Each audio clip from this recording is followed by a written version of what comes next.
What's going on, y'all? Back with another Ancient Roots of Life and Wellness. This is episode number 12. I'm your host, JT, and once again, I got my co-host with me, Josh Truex of Modern Roots Life. What's going on, Josh? I'm here, and I'm excited. Good to be here, and I think this is going to be a great one.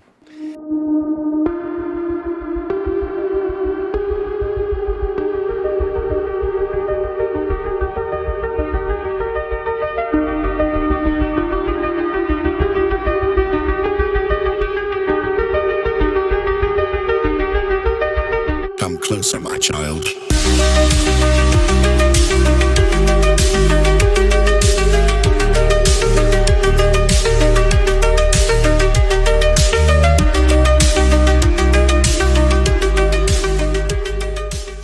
Yeah, it's exciting. I like the direction the podcast is going. We get to talk about, we can nerd out about Bible topics, and Josh he's always hitting me with all these texts about what we need to talk about next, and I'm excited. I don't think we're going to run out of things to talk about because Josh seems like he's chomping at the bit. And so this week we got an interesting video, and it's been a while since I've done a debunking of the little season, but we're gonna get into, I guess, Jon Pounders of NYSTV.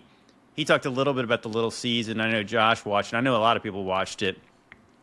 And we'll just go through some of his arguments and stuff like that. And obviously we'll do these things in love, and we're not trying to attack anyone, because that's generally what people do to us, is that we try not to be like that. Right. But we'll just go, giving answers to some of his questions. And I think that, I think it might be a teaching moment or illustrative of like what we believe and why we believe it. Yeah, for sure. John's a good guy as far as anything I can tell. Obviously, I don't know him personally more than a few texts over the years and stuff, but and David Carrico, a lot of the stuff they do over there is really great, and we're just really kind of, I'm excited that they have a big following and more people are going to be exposed to this. I think that's a big thing that happens, that Abba does, and he uses every which way to get the word out. And so it's kind of cool that we can touch on this and just shed light on the things and maybe help. I mean, I know John started to follow you, right? So, or now you see TVT. Yeah. So. Well, it was funny on, that was on X. It was just funny because Josh sent me a text saying, "Hey, check out this video. We should probably talk about this." And it was just that day. It was like all of a sudden I see on X, NYSTV's following you, and I was like, "Oh, that's that timing is pretty interesting." But yeah, this is good. I think that every time somebody tries to debunk the little season, for one, I've never heard a good solid refutation of the little season idea. But most often, I read some of the comments, what people say. And so many of the people in their audiences say, "I've never even heard of this," and I'm kind of thinking like, "Ooh, amazing!" I'm like that guy behind, like the meme of that guy. Yeah, you never heard of it? You will now, because I think that even when they try to debunk it, seeds are planted now, and so I think some people are probably like, "Oh, that's really weird," and maybe I'm gonna go look into what they say. And of course, many times people say you should go check out JT Follows JC. You should check out Paul from Understanding Conspiracy, and some of our friends, Jason, Jack, Madeline, all those kind of people get brought up. "Oh, you should go listen to this." And I was like, yeah, you guys should. Now it's a perfect time, because if you think about it, if he had to come to this even 6 months ago, the information was vastly different. It was a lot more minimal. There wasn't a ton of stuff going out. It's really spread over this last year like wildfire. So I think it's a great time that people are looking into it, because although the algorithms, aren't in our favor all the time, I think there's a lot more information out there for sure for people to actually scrub onto. Yeah, 100%. Well, that a lot of people are just, it's spreading to a lot of people who wouldn't consider like your mainstream Christian sources. That's why I say on X, all of a sudden people are saying, "I think we're in the little season." I'm like, oh gosh, that's some people, like some kind of a big kind of maybe conspiratorial accounts, and they could just be grifting. I mean, I'm not saying they're all genuine, but I mean, I guess that to me, they got big audiences, and they're saying the word, they're saying the little season together, and then people are starting to look into it. But yeah, I would say that it's likely that when you see accounts like NYSTV are reacting to it, it's because they're forced to, because eventually, like, enough people in their comment sections are not satisfied with just the mainstream kind of premillennial view that all these things are coming soon. And like I said, the more this, their idea that we're in the birth pains drags out and drags out and drags out, and then the stuff in Israel does not look like, sorry, pre-tribbers, it doesn't look like this is going to be World War III, at least yet. And so the rapture is getting delayed, and then so people are saying, ooh, maybe this is not the correct view, and maybe this is something we need to actually look into. And I think that, praise God, I think that at the very least, people should be open to different eschatological views, just because, it forces you to challenge yourself about what you actually believe, and can you defend what you believe, and what if you're wrong? Is it going to be okay, or is this going to be disaster if your eschatology is not correct? Yeah, 100%. It's really, I mean, even things that you see, like the passage we talked about with the Euphrates drying up and being the second to last bowl, and even today I read it in the NET. I've been reading that one because it has a lot of translations notes, and I'd never read it before. And Thomas Nelson, we've talked a lot about it, but I just reading it today. It's like, the Euphrates dried up so that the kings of the east could come. And then I was like, whoa, why did I never really focus on that? So you think about it, with the kings of the east, I mean, when you look at it now, does it really fit in? And then you see the whole surrounding of the north, kind of, who knows? Is there a camp of the saints there? Is these, all these different things that a lot of people are talking about. I know Madeline's talking a lot about the missing time zones and the land there and different maps and stuff like that. So it's just great that things are kind of sparking interest in people, because you can see a lot of people, even my mom, she's 70 plus years old, and gung-ho, does devotionals every morning, things like that. She's done multiple Revelation studies with different teachers and stuff like that. And it just seems to be this kind of gloss over thing with Revelation 20, where it's, when your mind is stuck, not necessarily saying a bias, but when you're stuck on this is where we are, and I'm waiting for the millennial kingdom because I want to be there, then you don't really worry about that whole Revelation 20 where you talk about the little season and things like that. It seems like it's something that has just, not blindly been forgotten, but it's kind of been overlooked for many, many years up until this point. And that was one thing that John did bring up, and he said this is a new thought process that the early church fathers never talked about, which I don't. Again, we're not here to knock John or anything like that. We're just contrasting thoughts between his and what we're saying here. But I don't really agree with that statement that this would be a new frame of thinking. I think that it's being rekindled, and I think when you look back, it's pretty evident that there was a lot. And obviously, if we're in the little season, then why would that information just be around right there for you to go in? All the algorithms work perfectly. Of course, it's trying to be scrubbed and removed to where we can't deep dive these things, because it makes it a lot easier to persuade the public if that information isn't out there. Right. Well, the idea that the early church fathers did not talk about the little season, I don't think that's really helps their case. Yeah. Because we're not saying that the early church fathers were living in the little season. We're saying we are. Yeah. I want to even say that I know that Vitali, I had him on the podcast a while back, and he was referencing Augustine of Hippo, and he wrote the book The City of God, and he mentioned that Satan was bound for 1,000 years. He was mentioning at the time they were living that Satan was bound, and he mentions the 1,000 years. So he was writing that they were living in that time. Wow, that's amazing. So then, I've never heard that. if you're going after 1,000 years, it's kind of in the same way that premillennials don't talk about the little season, because they're not worried about what happens after the millennial reign, because, you know what I mean? Because it's like the church, the premillennial people view the rapture as their finish line. Yep. But there's more to the story after that. So it kind of makes sense. It's I didn't worry about the little season until I considered that maybe I'm in it. I was always curious about what it means. How would the devil deceive people after this physical kingdom that everyone has a certain view of how it's going to look? But it was just more just a mild curiosity. That's weird. Yeah. More than that, what else would you say about it? So if the early church didn't talk about the little season, well, I mean, there's good reason why they wouldn't. But I mean, it is. I was saying, I remember I had Jason Jack on the show, and I was talking to him about whether we're right that that's where we are on the timeline, the little season is biblical. Yep. So whether we're past the little season, we're before the little season, or we're in the little season, it is a biblical time, and it's worth considering what it means and what it would look like. So at the very least, it's good for people to have these conversations because there's really not a lot talked about it. But it is, like I said, it's in the Bible. So when people say, this is not biblical, you're like, this is the very definition of biblical. It's like literally in your Bible. I can show you. It's in Revelation chapter 20, verse 7. It mentions this time. Yeah. So it kind of ends with Revelation 20, verse 4 with most premillennial kind of thinking, that's like, oh, I have to attach the beheading and the ruling and reigning for 1,000 years. And that's kind of where it's like, that's the only focus point for Revelation 20 when you're in a premillennial mindset, right? It's like they don't look at the after parts. And my mom, she would get into it like, well, what does that mean for us? And I'm like, I don't know why you would be offended by this. I'm just simply saying, like, we're waiting for eternity.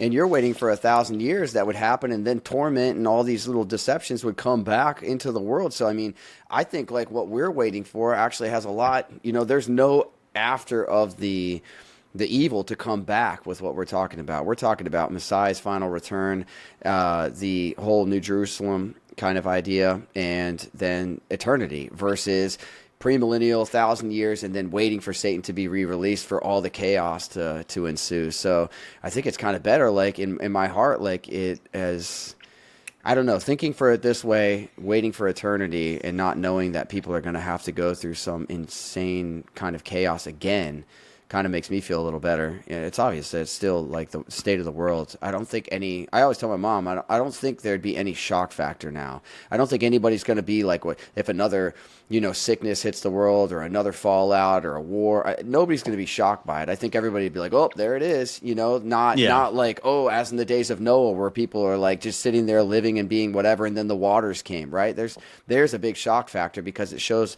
a direct contrast of what they were living in. And then all of a sudden, boom, like they were bombarded with this, so. And yeah, now, I think that's a great point. I know my buddy Matt from Postmodern Theology, he mentioned that. And I think that's why when you get into like Matthew 24 and the birth pains, it's like you have to understand the context of the time they're living in. So for us, earthquakes, wars, rumors of wars, and things like that, they're false prophets and things like that. That's not something unusual for us to hear about. That's why some people have said, oh, people have always thought it's the end times because those signs are always around. Oh, pestilence, earthquakes, and wars. Oh, yeah, it's so generic. I remember that's what R.C. Sproul, he did a teaching on that, and he was basically saying like that those signs are not specific enough when stretched out over 1,000 years, 2,000 years. But the context they lived in, Rome had it all under control. There was not wars then because because Rome was so dominant. And that's probably why it says, who can war against the beast? Who can fight against the beasts? Because Rome had the place under control. So it was unusual for there to be rumors of wars in the times of the apostles. right. So that's why, like, when things started to look hectic, okay, it makes sense. But like I said, it's people like looking at another war in the Middle East and saying, oh, this could be World War III. And people are saying, yeah, it could. I mean, people have said that over the past 20, 25 years saying, yeah, this could break out into World War III. Yeah, I bet. Because we've been talking about World War III. They've been probably talking about that since World War II ended. So in our lifetime, I don't think there's any time that somebody hasn't been talking about it. And the other thing is, too, it's like if you were born 100 years ago, 200 years ago, 300 years ago, there would have been no land, no altar, no temple, no nothing. And so, like, I think I always ask my mom, I'm like, if you were born in like 150 years ago and you saw no land, no temple, no people, no nothing, you would have to believe that either the scriptures are a lie, and you wouldn't believe that.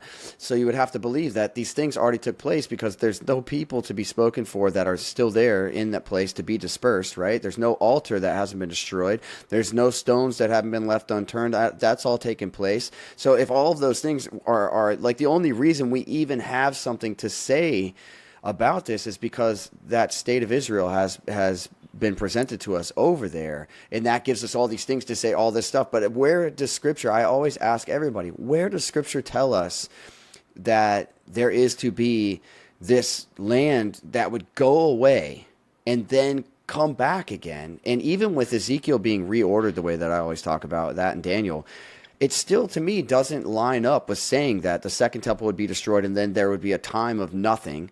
Because when he says that it's desolate, it literally says that it will be an eternal smoke rising up. There will be desolate until the time of the end of judgment. So where does Scripture, I ask anybody honestly, within love, if you're believing a premillennial, pre-trib mindset, where is the passage that says that we should be waiting for a land that has been taken away to be rebuilt so it can be taken away again and then the people disperse for it? I don't see that in any, even with the reordering of the chapters of Ezekiel and Daniel.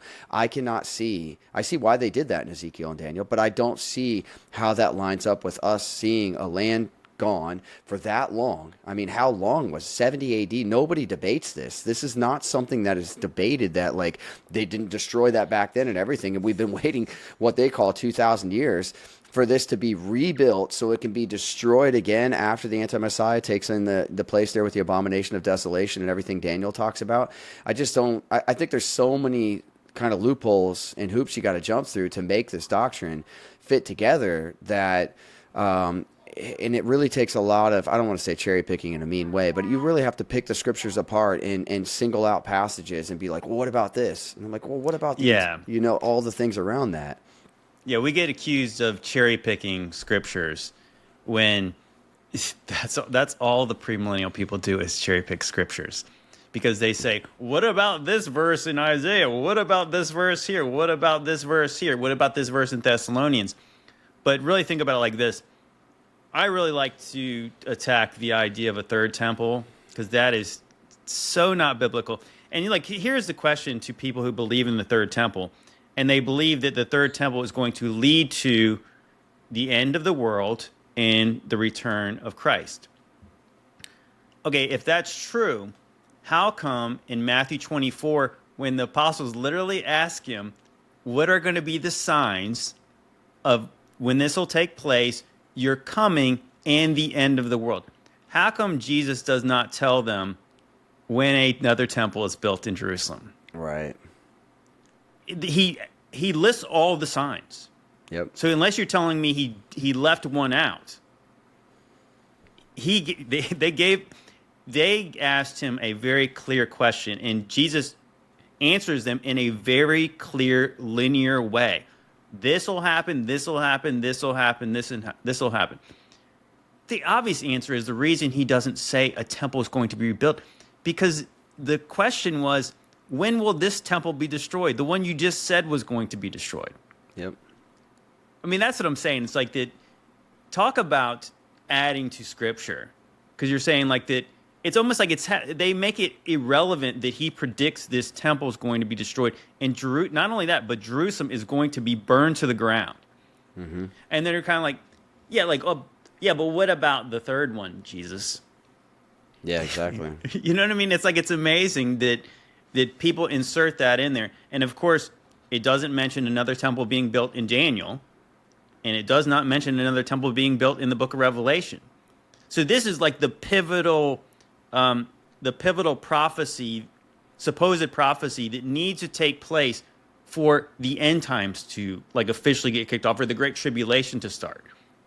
Well, why isn't it written in Scripture?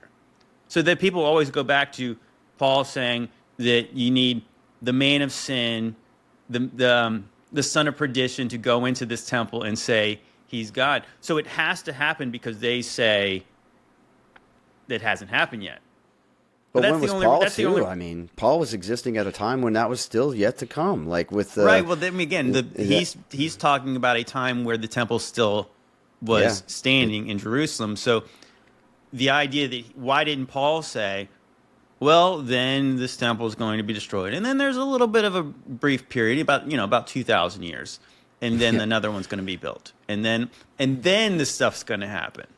Yeah, Daniel's not the thing is they removed Enoch, the first Enoch, obviously second and third I think would come from Enoch the evil, the other Enoch, but Daniel, and then there's weeks in Enoch, the first book of Enoch, and then there's which are they line up, these all line up. I challenge anybody to test it. And then second Ezra is the fourth book of Ezra that was removed, and that was still in circulation until I believe 1898 or 1890 or something like that. But all three of those books have the weeks. Daniel has the weeks, which correlate with the weeks in Enoch, which correlate with the weeks in Second Esdras, and they're vivid when you look at them. Because even Second Esdras tells you that these things happen. My son will come, he'll die, and then after that, these things start to take place. The book of Enoch, I wanted to go over that. We have to do one of our videos on that because the weeks there even talk about when the angels, because they were put away in the book of Enoch, it says for 70 generations. And then it says when they're released, they are allowed to tread on the houses of the elect. So I'm thinking in my mind, like, think about the mud floods and all these different things. If they're allowed to, and it says that the great house of the king would be set up. I don't know if it says here or whatever it is. It just says, I believe that the great house of the king would be set up.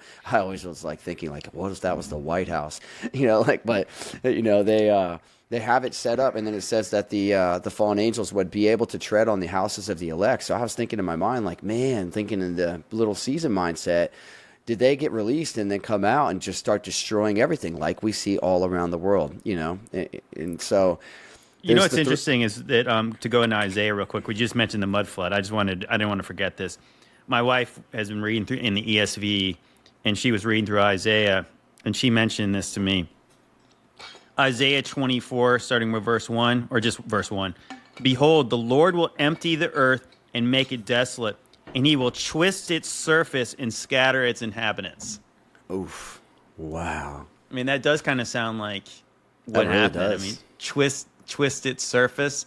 Yeah, what are the other translations? But I mean, the KJV is a little bit different. Let me see. What does it say? It says, Behold, the Lord maketh the earth empty and maketh it a waste, turneth it upside down and scattereth abroad the inhabitants thereof. That's the big prophecy is for. That's the thing. I'm not going to say tribulation was not for the world because it's evident that it was meant for the world as well too. But the focus of tribulation with the seal and trumpets and things like that before the bowls are poured out is literally on like Jerusalem. Yeah. And it's talking about the whore of Babylon, mystery Babylon, where our Messiah was killed. Then you have Isaiah 1, which is spiritually calling Jerusalem Sodom. I don't know where it's Sodom in Egypt is the other one, but it's always Jerusalem that's spiritually called Sodom. Oh, yeah. Yeah. And then Messiah's, the only place that our master, our Messiah, has died is literally in Jerusalem. So I know it's amazing when people try to ignore that. Like it's like the Book of Revelation makes it very clear where this is going to happen because it says where the Christ was crucified. Where this happens, this is going to happen here. Yep. And then people still try to say, well, maybe it's here. You're like, no, actually, it says it right there. And the other thing is just to point out, maybe we should play some of the video since we teased that. Yeah, for sure. Is that do you understand that the story, the main canon of the story is Abraham to Christ, right? So you're following this family, and it's all written to them. So so it's very specific when Jesus is talking about Matthew 24. He's talking about the judgment that's coming to Israel and to Jerusalem. Yep. So, yes, the book of Revelation, it broadens past that. But the focus is what he's saying about these people here. And then so knowing like the canon's closed, yep. Well, why is it closed? Because that stuff happened then to those people, and now those people are not a people like they were, and everything's changed, and now we're in the faith age where things are different now. The first 5 books, it's literally about like, do these things so I don't kick you out of the land and disperse you among the nations in the 4 corners. Do you know that it also mentions, was it in there's the one judgment, if you transgress God's commandments, I'm going to send you back to Egypt. Right, yeah. Josephus wrote about how a bunch of them were sent, a bunch of the people from Jerusalem were back to them, and they were put into the mines, right? They were sent to Egypt. Yeah, that's you can see all of that stuff in there. I think that's book 2, chapter 6 or something where it talks about that, because that's Deuteronomy 28. Is it 68 or 69, the very end, when he says, I'll send you back to Egypt on ships? And literally, like, Josephus documents it. That was something that John brought up, so we do need to touch on that video. But, because he brought up things that were, Josephus referenced this, and he pulled up just a couple things. But the truth is, like, there was multiple accounts in there, from Vesuvius to all the different things, the chariots in the sky, all of that. There were 6 accounts, I believe, if I'm not mistaken, on that number that were in Josephus included there. So, I mean, I'm happy that John did the video. I'm glad, he said that he waited a long time to it. I wish he had John does some good research. I don't obviously agree with anybody on everything, and I don't think we're supposed to, because multiple tools in the toolbox brings a lot of contrast to our thought. But, John, when he digs into certain subjects, it's powerful what he can pull out. So I really hope that, like, this stirs him up a little bit to go back into it. Not just us, but I'm saying the whole topic, to get into it. Because if he really deep dived this with no bias and just challenged himself to just go and pull every single thing he can,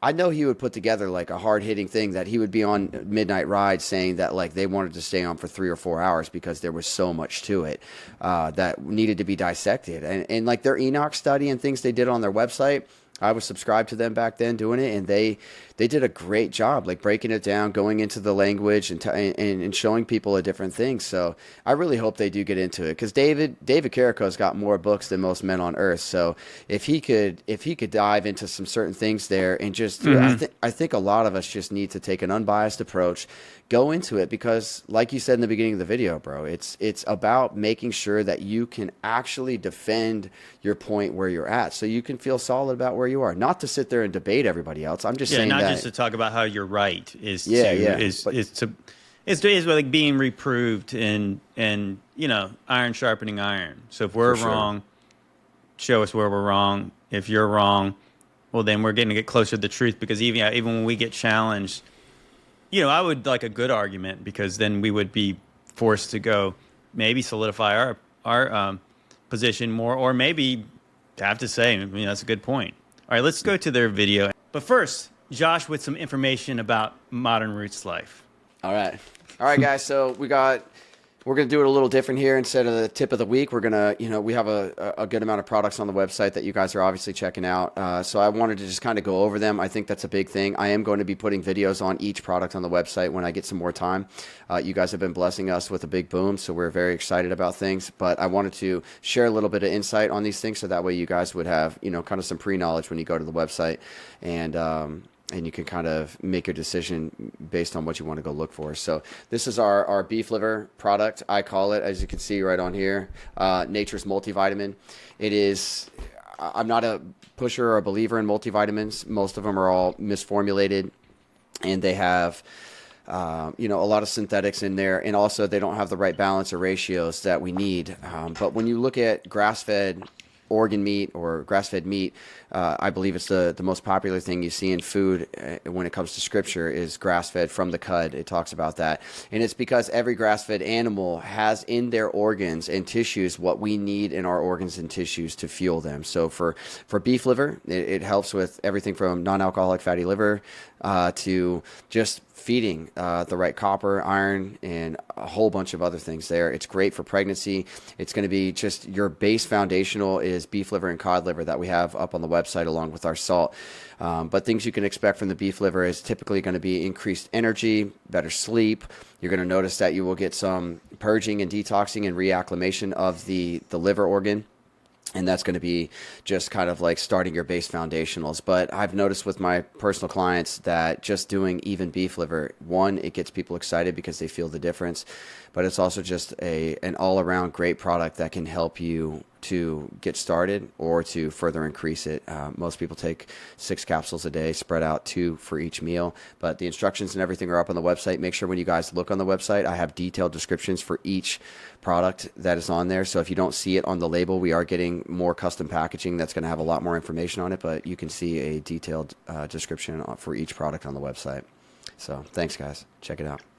Here in Revelation 27, Satan is released, and examine those. The other major proof that they offer is Matthew 24, where Jesus says, This generation shall not pass till all these things be fulfilled. And I am going to be breaking both of those things down in a way that I don't believe anybody's done yet, because I don't think too many people have actually understood Satan's little season. And the reason why is because it's a very new idea. This was never in our church fathers' history. You know, yeah, I know you mentioned that before. It's like, it's not a new idea. It's like literally written in the Bible. It's like it's a really Yeah. old idea. According to guys like him, it's at least 2,000 years old. So yeah, it's not new. Maybe the idea that we're living here now, yes, that would be relatively new, but probably because nobody considered it before because they weren't living in that time. Well, they Or obviously read the whole book of Revelation back then and throughout. But the other thing before you start it back up is what is the definition of a generation in Scripture during this time? It would be, like most would say 40 years. And then if you look at the book of Joshua, which contrasts Revelation perfectly, I mean, when they waited to go into the promised land, it was that 40 years of trial like that went through it. So if you look at certain things like that, I think when you say that this generation wouldn't pass away, I know we were talking about it before the show, but that's just one of the passages. I mean, because it says, like, you and Judea flee, and then he says you won't even make it through the surrounding cities of Yasharel or Israel before you see the yeah, Son of Man. And then, let's get to where go he ahead. makes that argument, and then we'll talk about it a little bit. And in the seen church fathers' history, this is a very new thing that's happened within the last few years. And so there's really no context for how to deal with this. But because I've studied it quite a bit, I think that I can talk to it and at least show you guys why I haven't fully patched on to the idea of Satan's little season. There are two historic texts that mention supernatural events taking place in 70 AD with the destruction of Jerusalem. Those who believe in Satan's little season believe that this is talking about the Great Tribulation, and this is also talking about the rapturing of the church and the start of the millennial reign. So let's check these things out and see if it actually lines up with the Bible. Right over here, you guys can check them out. An amazing thing. I will give you that. There's no doubt. The first quote: a star that resembled a sword stood over the city for a whole year. That's a pretty interesting and amazing thing. I will give you that. There's no doubt that that is very interesting. Number two, there was a great light around the altar. And here's the quote. It says, at the same festival, the eastern gate of the inner court of the temple was seen to be opened of its own accord about the 6th hour of the night. A great light shone around the altar and the holy house. So very another interesting paranormal type supernatural thing. The third thing is the temple gate actually opening by itself. And this gate was observed, this is the quote, the gate was observed to have opened of its own accord, though it was secured by strong bolts and bars, and though 20 men were required to shut it. Another very interesting thing that happens. And then another quote is a heifer was led by the high priest to be sacrificed. And when they were doing this, it brought forth a lamb in the middle of the temple, which that means it gave birth to a lamb there in the middle of the temple. Very interesting and supernatural thing for sure. The fifth thing is there were chariots and armies in the sky. That is pretty intense, and that is very, very amazing. The sixth thing is there was a voice in the temple, and I'm going to read that. It says, a few days after the feast, a certain prodigious, incredible phenomenon appeared. For there was heard a great noise and a voice as of the multitude saying, let us remove hence. The seventh, the prophecy of Jesus, son of Ananus. It says, a man named Jesus, son of Ananus, who 4 years before the war, around 62 AD, began prophesying in Jerusalem, crying, a voice from the east, a voice from the west, a voice in the four winds, a voice against Jerusalem and the temple, a voice against the bridegrooms and the bride, and a voice against the whole people. Despite being beaten and interrogated, he continued his prophecy daily until the siege, when he was killed by a stone from the Roman siege engine. Very interesting things, very supernatural things, and these things were actually spoken about by Tacitus as well. So there is merit to what is being said by Josephus. Yeah, I want to just say, first off, I'm happy the way this video is going so far, because whether you say you believe those events were leading to the Great Tribulation or not, I think it's good that he's putting that out there, because most people don't know that. Yeah, they know Most nothing people have about no idea the Josephus. things he just said about the comet or the star that looked like a sword that rested over the city for a year, a red heifer giving birth to a lamb in the temple, the doors opening by itself. Yeah, the chariots, the heavenly soldiers in the clouds and stuff like that. Like, that's I, amazing. That's amazing supernatural things that, yeah, it's incredible that we were never told about that. So the fact that he's at least putting that out there so people can make up their own minds what that might have yeah, meant. it's everything that he does in the video overall is going to expose people to something new, and that's I think the thing that we need to focus on. I think as you mature in your walk, you get excited about these things rather than being like, "What? Well, look, you didn't say blah blah blah blah." You know, I will say in contrast to that, I don't feel that our community that is deep diving these subjects uses these things to say that revelation has been confirmed in specific passages, exactly with these things. Now, a couple of them you could say that they're actually things that you would find in Revelation, but, from the temple gates and the different things like that, or, or it was the temple, I think, or, those big gates the doors being open and stuff like that. These aren't exactly, for me personally, the things that I would reference to go and look through the world and history and stuff to say that that's why I believe the Great Tribulation took place, or things like that. They're definitely notable things that are, are so profound that they definitely need to be taken into account. But when it comes to the passages, like dissecting Revelation one by one, I think our community is looking into historical events and other things. Josephus definitely references the chariots in the heavens, definitely something that we should be looking at, because you can find things like that in Revelation. But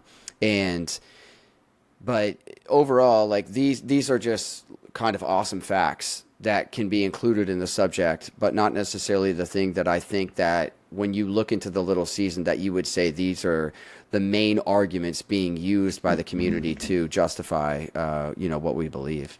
Yeah, correct. Well, I think that that's the thing where when you actually look at Matthew 24, Jesus references the world, but some of those translations are age, the end of the world, the end of the age. When he talks about the earth, he's talking about the land they're living in, because everything is very specific to the place they're at. And that's why he tells the people, when you see this, flee to the mountains of Judea. So the Jewish-Roman War, a lot of those events, based on real history, credible historians like Josephus and Tacitus, they're writing these things about this time here. So at the very least, you have to say, this is prophecy being fulfilled. I mean, like this, Right. These events are not disconnected from the things that Jesus are saying.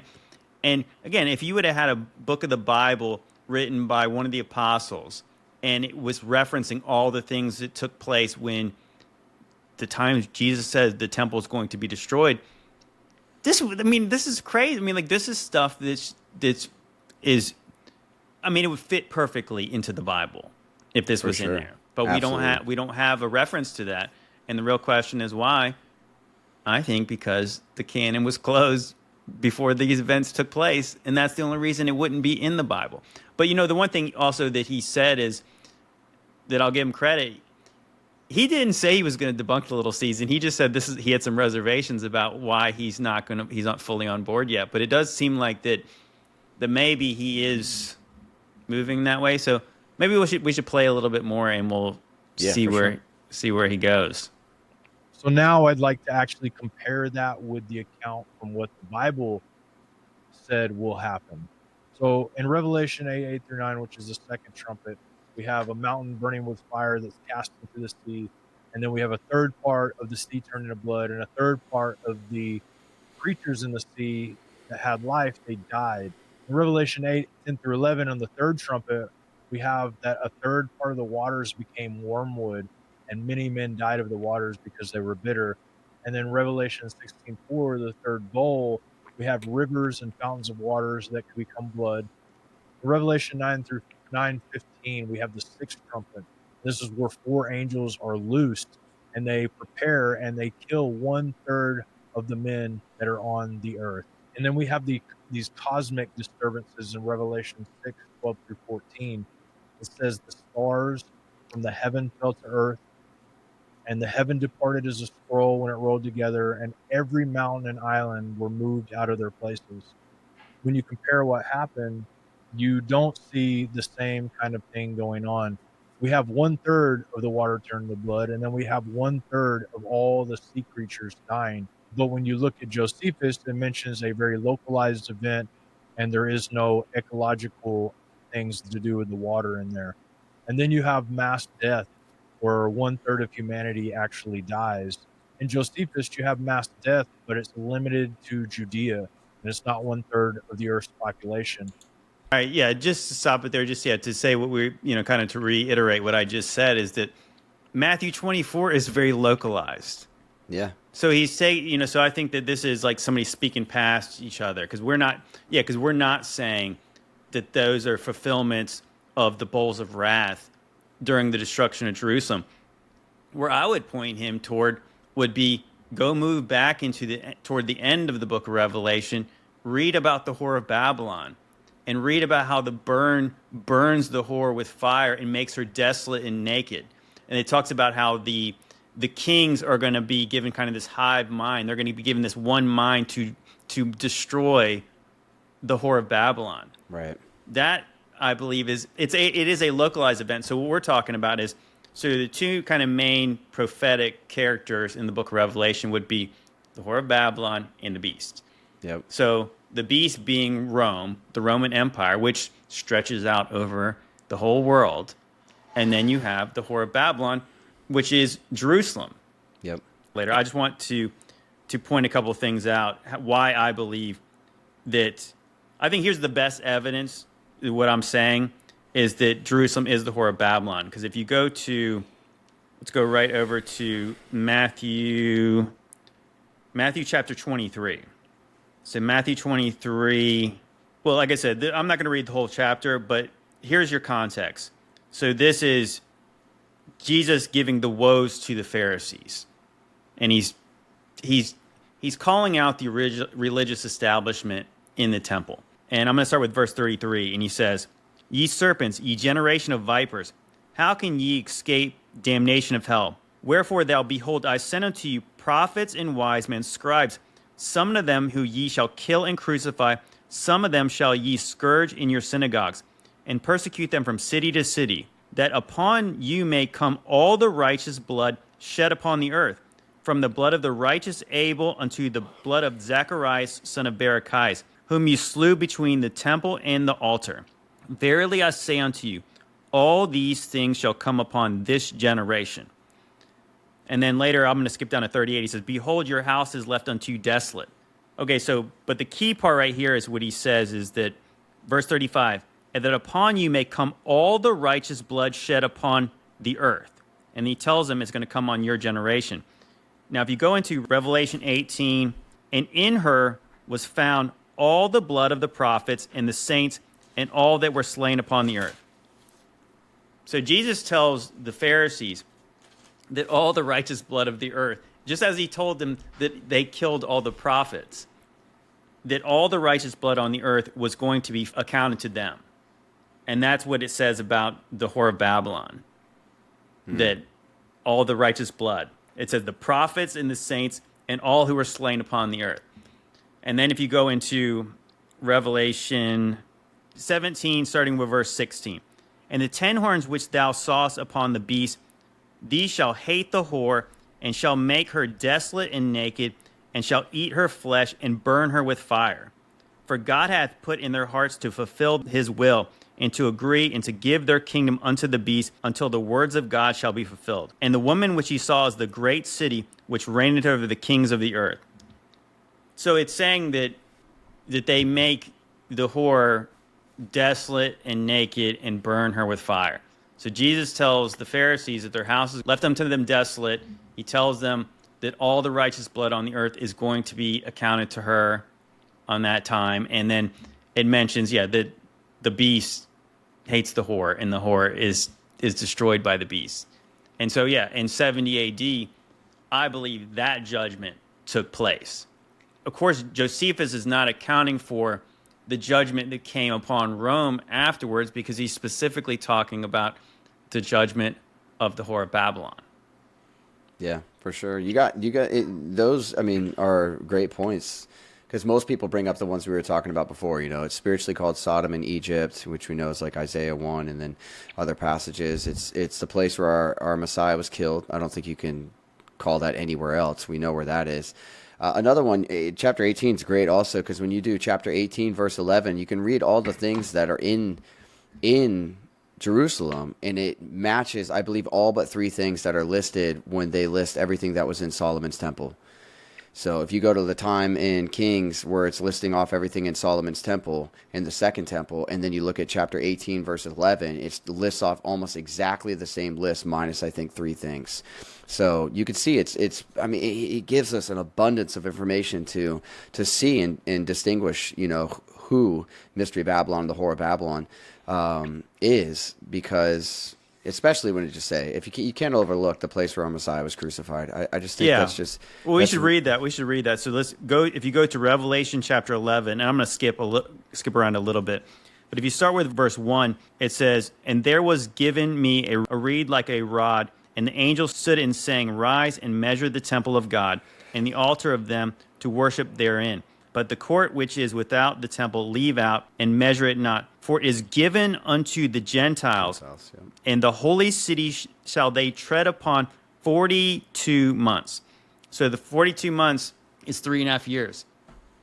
That is exactly the amount of time they said it took them to siege Jerusalem. Yep. 42 months, 3.5 years. And that to me, that's really powerful.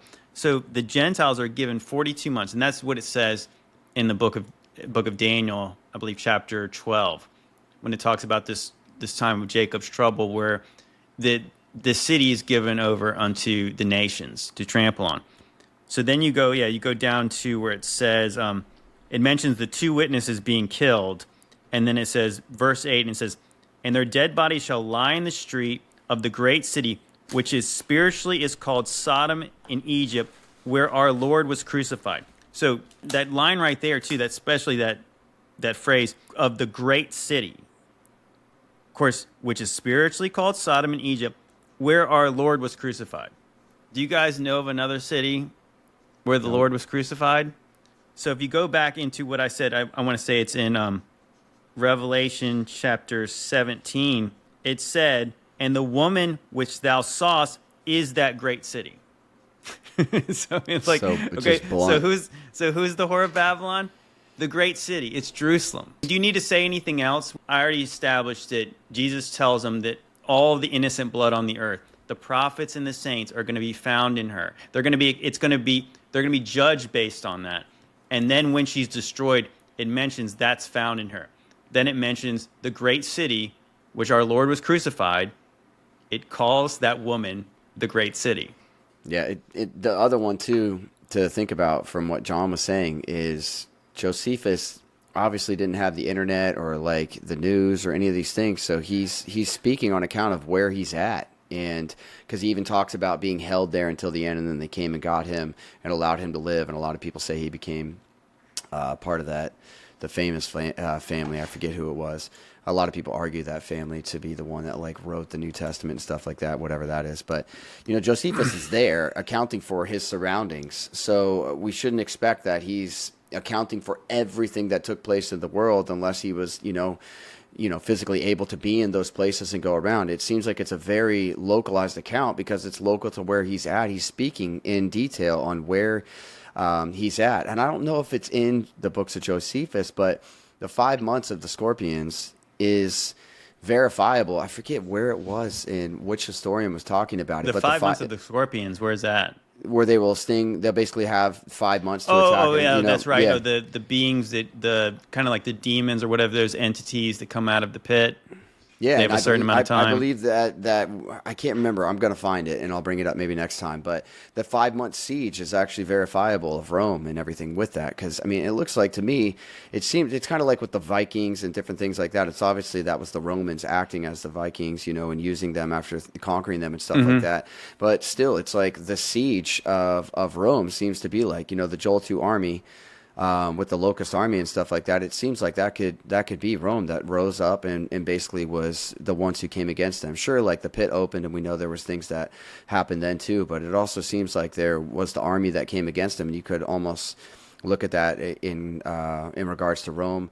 But the 5-month siege is documented. I forget where it might have been Josephus, if it's in there. I'll have to go back through it. I have both his books, but that's an immense amount of stuff to read back through. But Yeah. So do we want to go back into some more of what he's talking Yeah, we about? can watch a little bit. I want to bring this up real quick though, because I was finishing up reading the books of Kings, and I started to think about this. Of course, the typology again. So as we were just talking about the whore of Babylon, right? Who is like the worst queen in Israel? Like the one that gets brought up all the time? Jezebel, right? Yep. So just think about what it talks about, how the prophecy about Jezebel and how it's fulfilled. So when Jehu becomes king, he goes up and Jezebel's in this tower, and he says, if you guys are with me, cast that woman down. So they toss her out the tower. She falls. Her blood splashes up on what it mentions on the bridles of the horses. So the blood goes up to the necks. It literally talks about in the book of Revelation that the blood's going to be up to the horses' bridles. So then it mentions also that she's not going to be buried. She's going to instead be eaten by dogs. by the dogs, yeah. So think about what the people at that time would have referred to the Gentiles as. Right. So Wow, her blood that's- was yeah. left in the street and she was eaten by dogs. Is that kind of like what happened to Jerusalem? Seems like a good relation right there. Yeah, I just thought about that. I was like thinking like that because it's very specific. Like Yeah, it is. Like the typology comes back around. Yeah. And they don't quite see it. And it's kind of like Ahab was a bad king, but it's like Jezebel made him worse. And it's almost like you have this woman that makes Israel worse than they Right. were. Yep. Right? It causes this man to sin more because what's the one story about how he wanted this vineyard and Yep. the guy said no. And then Jezebel just said, She's like, don't I'm going to worry. get it for you. Yeah. So she caused him to sin even worse. And that's when the judgments came upon both of them. Mm-hmm. Kind of interesting. But yeah, let's play a little bit more. We'll get it back into... Oh, there's, the other one too is the two passages in Ezekiel with Oliba and Oliaba. Yeah, because it talks about, the two cups. women, and it was like that the one was really bad, but then the sister became worse. And if you guys obviously follow in the Kings and the Chronicles, Israel sins first. Yep. And they're really bad. But then by the end of the kingdom of Judah, in the times before Nebuchadnezzar come in, they're even worse than Israel was. And he says that he took her cup from Samaria and gave it to Judah and gave her cup to drink double. So when you look in Revelation, the whore of Babylon's given the cup to drink double right there. So, I mean, that's another reference to who we're talking about here. I think there's so many, by the mouth of two or three witnesses, I think we have about like a whole multitude of witnesses on that one right there. Yeah, I'm pretty sure Isaiah calls Jerusalem Sodom at one point. Chapter 1, I believe. Yeah, it's chapter he calls 1. them Sodom, and then read the book of Jeremiah. See what kind of language he uses against Jerusalem. Calls Jerusalem a whore about 15 times. Mm-hmm. Yeah, I mean, it seems pretty obvious. Okay, It's pretty evident, yeah. Let's go into... One thing, too, is we have other recorded histories for other nations, but we don't have anything that shows that there was a worldwide conflict, worldwide catastrophe, or any other things that would lead us to believe that 1/3 of the people on the earth died, 1/3 of the waters were turned to blood, or any of those things that we talked about that were happening in Revelation. I'm gonna stop it right there real quick just to kind of finish the point. So we believe, again, that Josephus is writing about a very specific judgment on the whore of Babylon. So we're not saying that the whole earth was judged at the same time. Because even in the book of Revelation, that the beast destroys Jerusalem first, and then the world judgments are poured out in the wrath of God. So this is the way I always viewed it, even when I was believing we were approaching the Great Tribulation. I kind of saw it as two kind of like separate kind of acts. That you have the Great Tribulation is Jacob's trouble, right? And this is when there's massive persecution of the church and Jerusalem's destroyed. And then I believe that we are not appointed to God's wrath. The church would not be experiencing God's wrath. So likely they would be protected, either removed through a rapture, or they would be protected somewhere else when the bowls are being poured out. Right. Because that's like, it's kind of in the same way that Babylon takes Jerusalem into captivity, to Judah into captivity. So that's the tribulation, right? That's our typology. But then later, Babylon is judged. So it doesn't happen, because God is using other nations to judge nations. So they're not being judged at the same time. But eventually, the whole empire is going to be judged, the whole world, because Rome is over the whole world.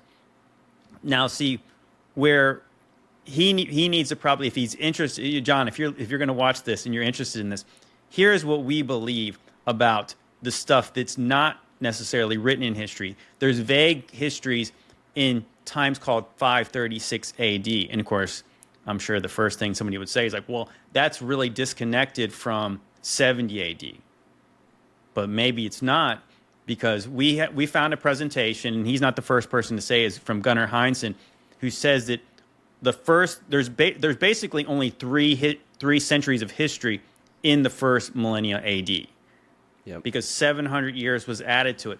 So we believe that some of these historical events, like 536, which mentions many scientists and historians conclude that when the sun went dark for 18 months, or started to go dark in the year 536, it was because of volcanoes. But the interesting part is that there's really no histories about volcanoes erupting until Vesuvius went off in 79 AD. Right. So the truth of the matter is, the main reason we believe some of these things is you can point to specific judgment type events in our history, but that we believe that the chronology is wrong. And yeah, I would encourage you, without any bias, John, if you're watching this, or anybody who's curious or found our video because we're talking about his video, check out Gunnar Heinsohn's presentation about how he believes 700 years was added to our timeline. So if you take some of these events that we believe have been spread out and you put them closer together, and then you put them closer to the first century, it's like it fits like a glove on a hand. It fits amazing. And Heinsohn, Heinsohn, just in case. Yeah, I'll leave a link to the video, and of course, me and my good buddy Paul from Understanding Conspiracy, we broke it down. I got it on my channel. I got 3 parts of it about our timeline being wrong. And again, Gunnar Heinsohn, he's not somebody who's talking about the little C's, and of course, he's no longer with us anymore. But he was not trying to prove our case. It was more like we stumbled upon this and everything kind of fit together. So his conclusion after this event, that was a worldwide event that left the earth flooded with mud and just debris and just a mess. 90% of the people dead too. Like I just said in Isaiah chapter 1, that the surface of the earth was all twisted up and its inhabitants were scattered everywhere. Like that's literally what he's describing.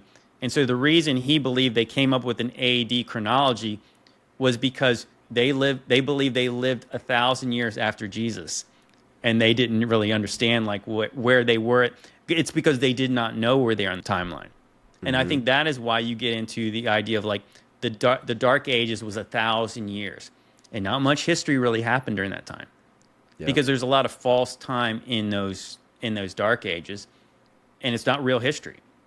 At least the chronology is off. So events are true. Some of these events are true, but the chronology is incorrect. And there's way too much evidence to go into it on here. That's why I said I'll leave links if you guys want to check that out. Yeah, that was his presentation alone was amazing, but when you guys picked it apart and just kind of like nerded out on it, it kind of expanded the thought, because I mean everything from him talking about the oil that they tested from the 200s and 900s was the same, looking at the Vikings and the Romans and their ships and different things like that. So many things that when you look at it, the strata, when you guys watch that video, how there's nothing under the previous civilization to say there was any previous civilization that everybody else is saying should be there. But I think you're correct too. I've always thought that. Well, not always thought that. I meant to say, but now, like, I believe that the seals and trumpets were like Messiah's tribulation. That was for that region to carry out all the prophecy, and then it goes into Abba's wrath when he goes in. It says he goes into the temple, and there's the lightning and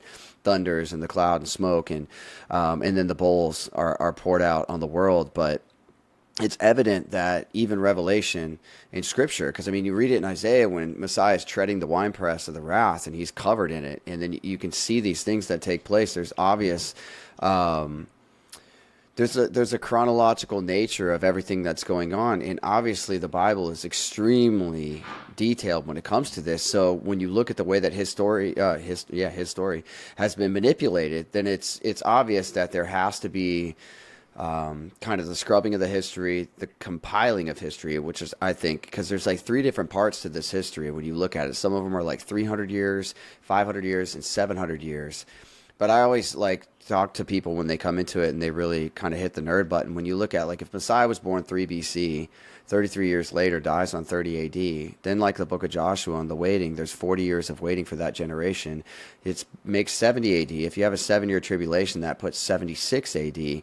You take 1,000 years of the millennial reign, you have 1,076, and then if you add the 700 arbitrary years that they've thrown in, you have 1,776. I mean, that is...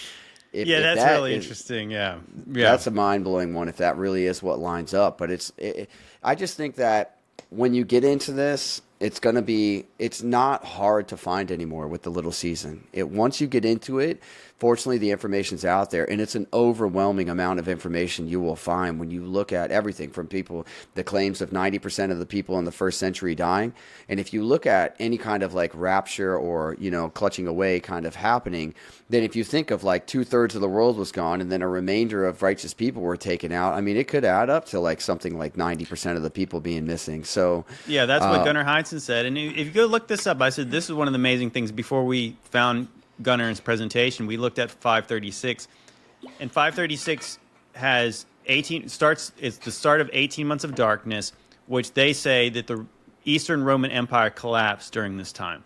It was followed by a mini ice age. During this time, there's famines and there's also wars at the same time, and then it's followed by the bubonic plague. It sounds exactly like the 4 horsemen of the apocalypse. 100%. Because during this time, this is the funny thing. Again, you can't find like real, solid, tangible history like you want. And this is why people can say, oh, well, this didn't happen. But there is a lot of accounts for these times that it's difficult to even say how many people lived in the world at the time. Yep. You look this up, just like today, I don't agree with their population numbers. But I think that they claim that there might have been 100 million people worldwide. Well, some people believe that 50 to 100 million people could have died of the bubonic plague. Right. That is absolutely insane, because you're talking about like almost all the people on Earth supposedly died of this plague. Not all, I don't believe all of them did, but the point is that when Gunnar Heinzen in his presentation believed that up to 90% of the people could have died, well, it sort of makes sense. And you think about all these post-apocalyptic movies where people are kind of just going around, there's steampunk stuff, they're taking stuff and they're putting stuff together. Yep. I mean, this is the kind of reason why that all this Roman knowledge was lost, like how they did things, how they built things, where's the recipe for Roman concrete? That's what I always say is like, if you want me to have all the receipts based on history, okay, well, why don't you provide me with the recipe for Roman concrete? Oh, it got lost. How come? Yep. That seems like something they would have stuck around. That would have stuck around, right? Unless some event happened that disrupted their perfect plans, right? All right, you want to play? Let's play a little bit more. Yeah. The Matthew 24 one is one we got to get into for it. Yeah, this is where he's going to start right now. So we're going to go through Matthew 24 with a very fresh lens. A lot of people have talked about Matthew 24, and I myself have talked about Matthew 24 and probably didn't really fully understand it. But I believe that after prayer and looking at this over and over and over again, that God has given me insight into what Matthew 24 means. So let's examine it. In Matthew 24, we have a scenario where Jesus left the temple.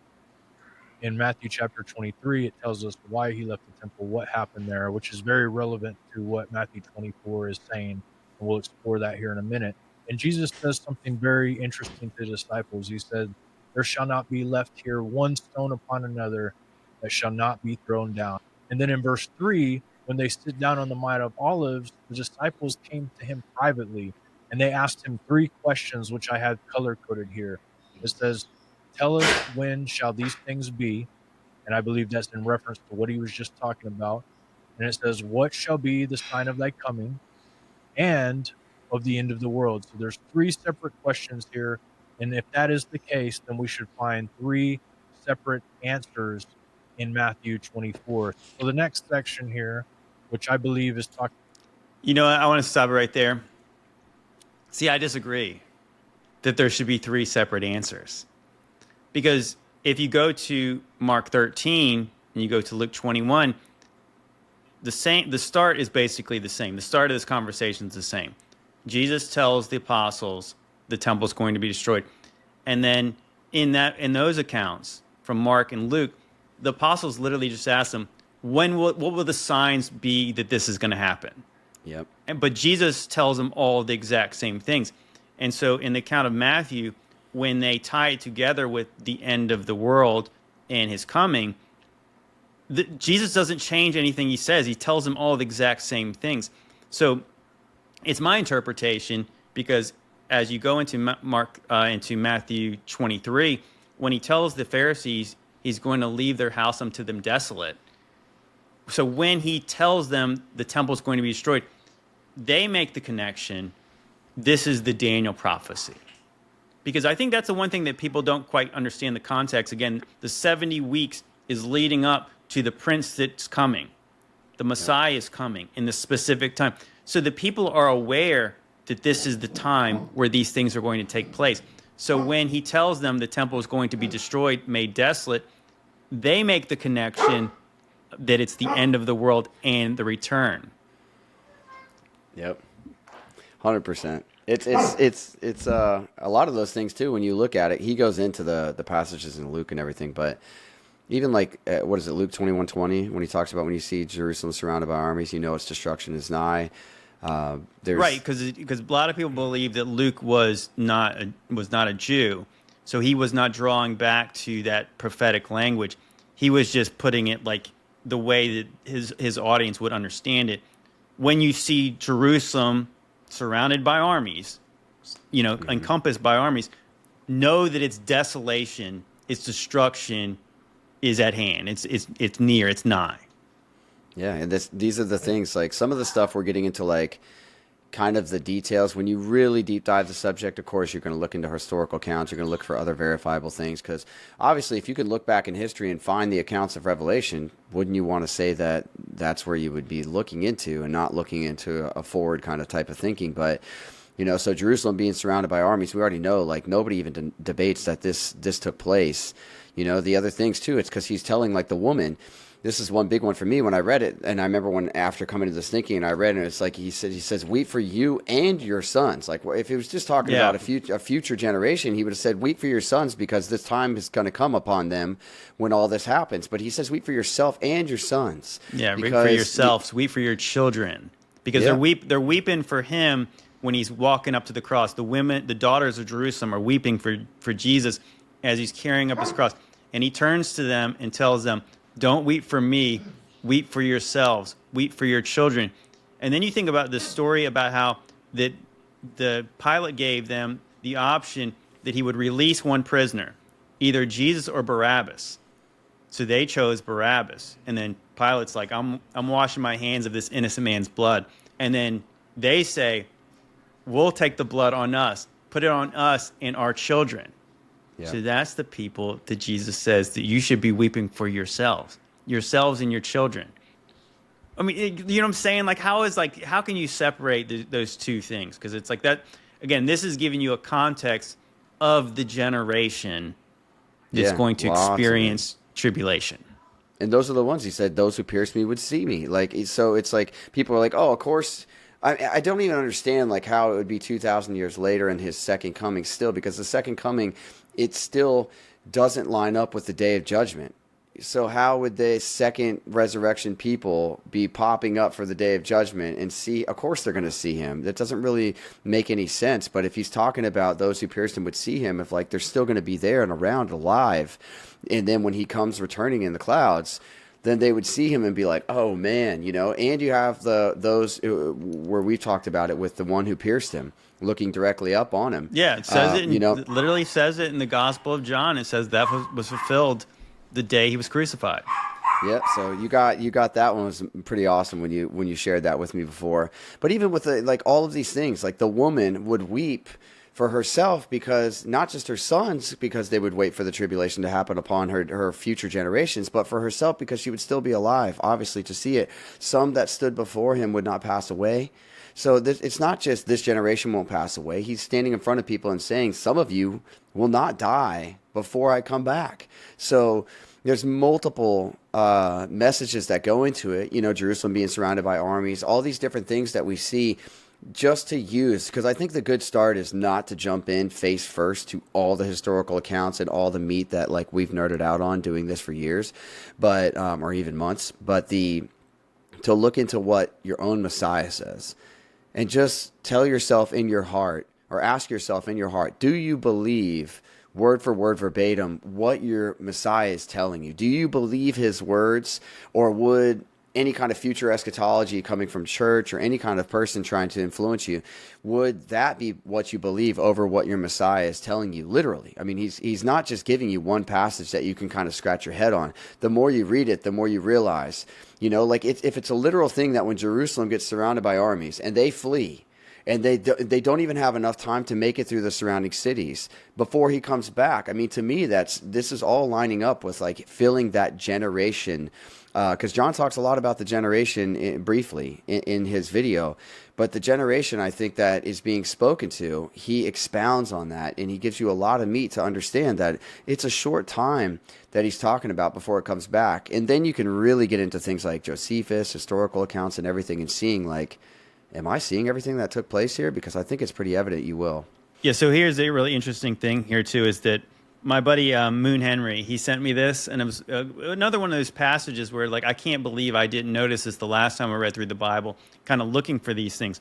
But if you go into Hebrews chapter 9, so I want to specifically talk about how the apostles ask Jesus about the destruction of the temple, the end of the world, and his coming.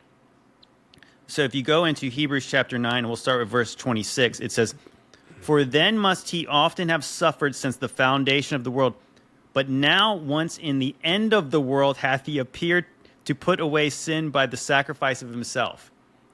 And then it mentions that it is appointed to every man to die once, and there's judgment.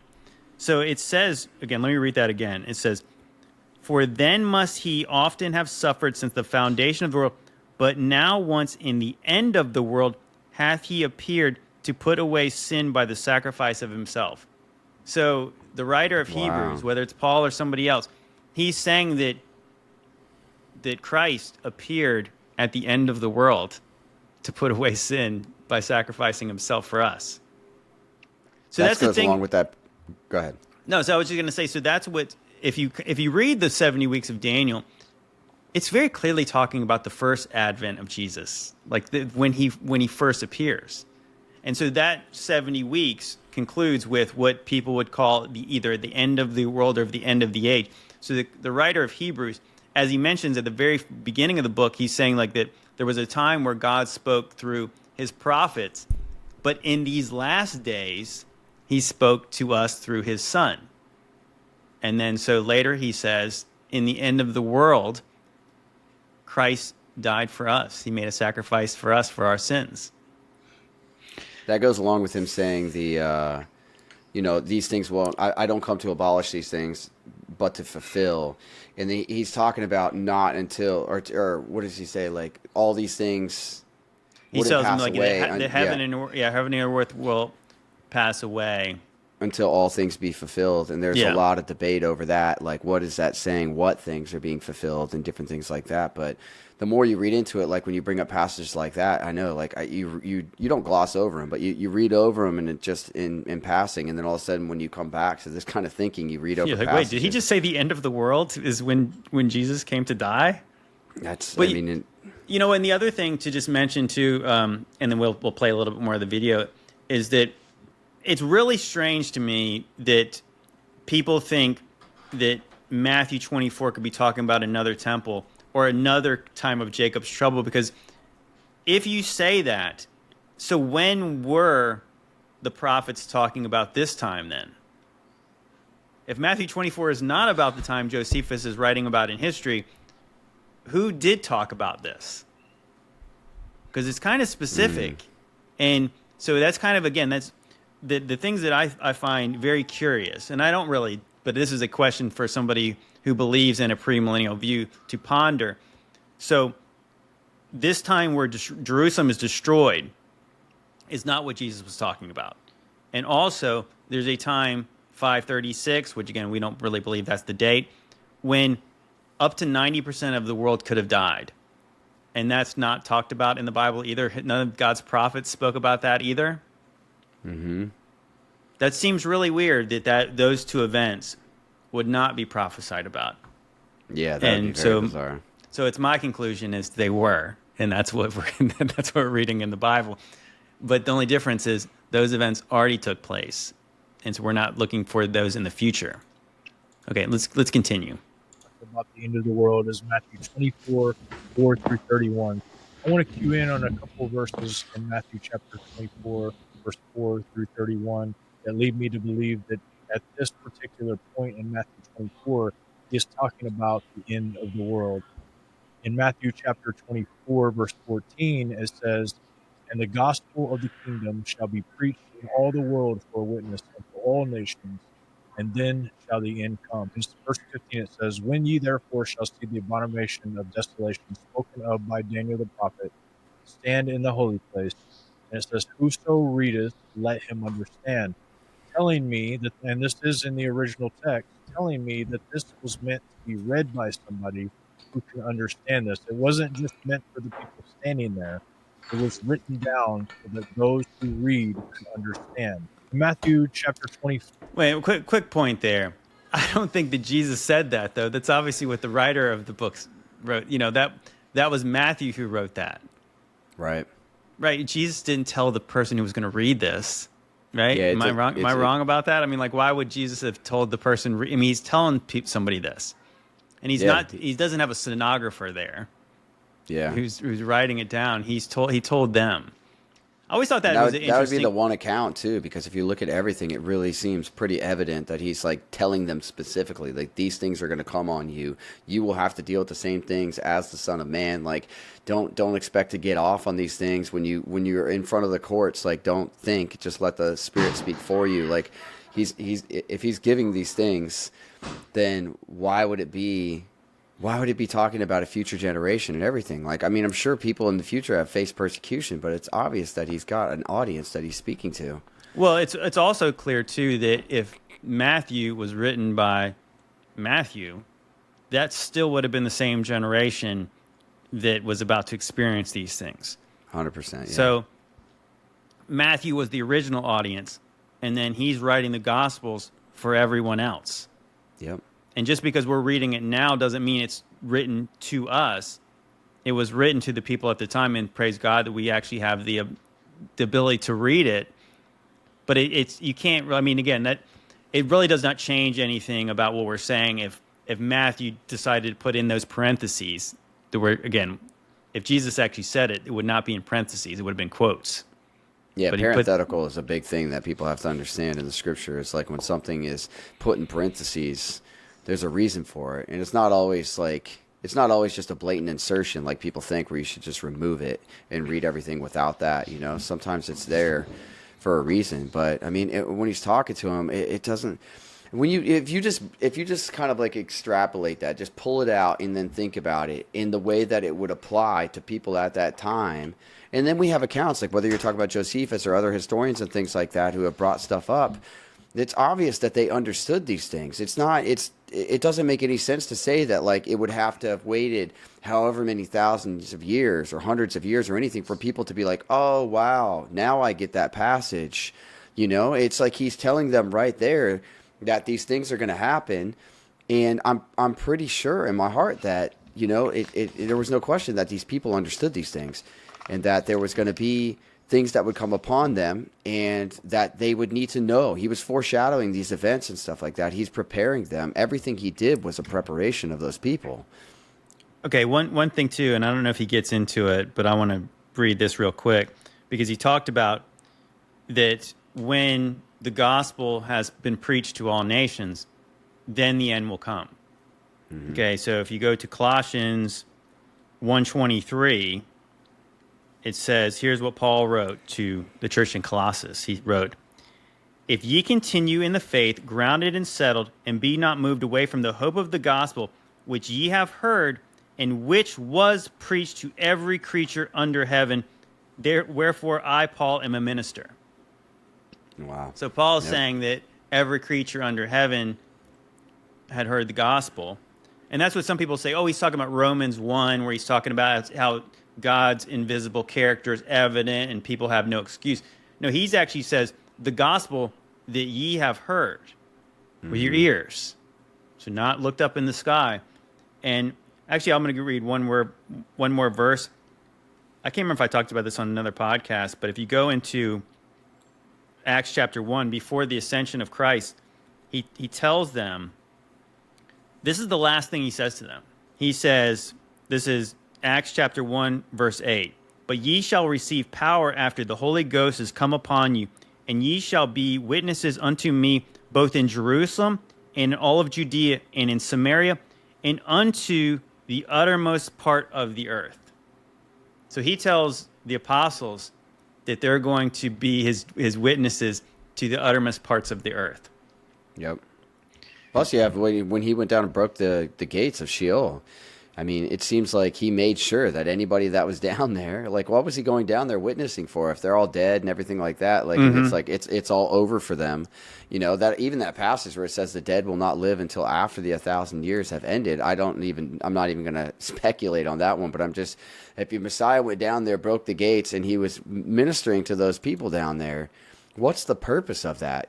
But if not to just say that they all had a chance to hear that. I mean, from the outermost parts of the earth, even in Sheol, I mean, he definitely spared no expense and effort at making sure that there's no way that Abba is going to allow somebody to stand before the judgment seat and say that they didn't have a fair chance. Everybody, no man will be without an excuse. Yeah. In the end, because I don't believe in God's character. He would damn some person who had no idea what was right and wrong. He even says creatures, so Yeah, every creature under heaven. It's kind of pretty all encompassing, I would say. Okay, let's go back into the video. For verses 32 through 35, it's answering a very specific question. He gives us a clue by saying the parable of the fig tree in this. And it's clearly starting a new paragraph, a new sentence, because it says now learn. And it's talking about another subject, about what Jesus said in Matthew chapter 23 and in other places in the Bible. And I'm going to explain that to you. Learn a parable of the fig tree, which his branch is yet tender and putteth forth leaves. Ye know the summer is nigh. So likewise, ye, when ye shall see all these things, know that it is near, even at the doors. Verily I say unto you, this generation shall not pass till all these things be fulfilled. So what I think we just heard there is a response to the question that the disciples asked, when will these things happen? And that question that they asked was in response to what happened in Matthew chapter 23. And so let's read it. I'm going to prove it with several texts. I think out of the mouth of 2 or 3 witnesses, we would have to prove this. So here we go. So we're going to have to find out what are all those things. And so we're going to see what that is definitively. I can give you guys several proofs, but remember the fig tree and remember the generation. So here we go. It says in Matthew 23, verily I say unto you, all these things shall come upon this generation. O Jerusalem, Jerusalem, thou that killest the prophets and stonest them which are sent unto thee, how often would I have gathered thee like children together, even as a hen gathereth her chickens under her wings, and you would not do it. Behold, your house is left desolate. Remember this wording, very important. In Luke 13, remember the fig tree. Well, Jesus starts talking about the fig tree in this. And interestingly enough, this is the same account, but from Luke, where Jesus enters to the temple and rebukes the Pharisees. So we find here in Luke 13 the fig tree parable. And we know that this is the same account that we read in Matthew 23 and 24 because they have the same exact verses on verse 34 and 35 of Luke 13 that they do on Matthew chapter 23. And so this is how it connects to that verse where it talks about the fig tree. Matthew 23, it says, Verily I say unto you, all these things shall come upon this generation. This is exactly what I was talking about when they were at the temple. This is the conversation that Jesus was having with the Pharisees. And it was more of a rebuke than a conversation. So it's very clear that Matthew 24 and Matthew 23 line up exactly with Luke 13. And now we have context on what the fig tree actually is. And we also have context as to what is planned for the temple. And here it is once again, so you guys can see it with your own eyes. Luke 13, Matthew 23, almost word to word. And generation in Matthew 23 is the word, in Matthew same as 24. And then you have this judgment to Jerusalem. This is a specific judgment to Jerusalem. And then we have in Matthew 24, 36 through 51, the answer. I want to stop it there. So I knew you were going to stop it there. So what is he talking about, though? So he's comparing that parable of the fig tree. But actually, it's interesting about that parable because he mentions that fig tree is not fruitful. And so the owner is going to chop it down. But then the vine dresser says, we're going to put dung around it. And then we're going to see if it's fruitful. And if it's not fruitful, then you can chop it down. Then you could cut it down, yep. Okay, so what about Jerusalem being circled with armies? Yep. You know, again, like the language of how the Gentiles are spoken about is like you're going to spend, dung is going to be around this city. And then it's either going to produce fruit or it's not. And if it's not, it's going to be destroyed.